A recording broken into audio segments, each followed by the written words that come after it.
I saw him standing on the edge.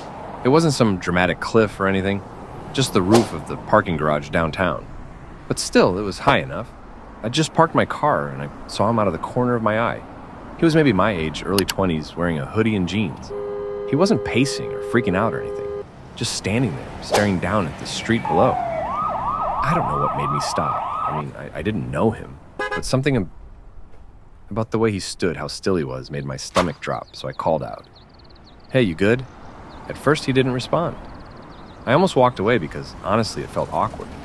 But then he turned his head a little and said, "Yeah, I'm fine." But he wasn't. I don't know how I knew, but I did, so I stayed. I leaned on the railing a few feet away and said, "Looks like a long way down." He gave a short laugh, but there was no humor in it. "It is." We stood there in silence for a minute. I didn't know what to say, but I felt like I couldn't just leave. Finally, I asked, "What's going on, man?" He shrugged.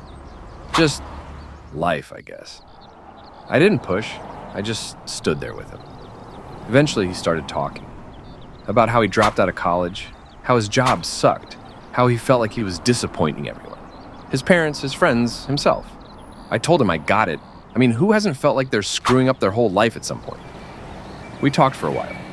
Or mostly he talked and I listened. I told him he didn't have to figure it all out at once. That none of us really know what we're doing, no matter how put together we look. After a while, he stepped back from the edge.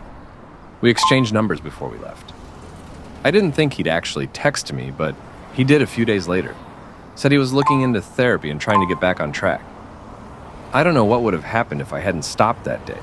Maybe nothing, or maybe, well, It still freaks me out to think about. But I'm glad I was there. Sometimes just being there is enough.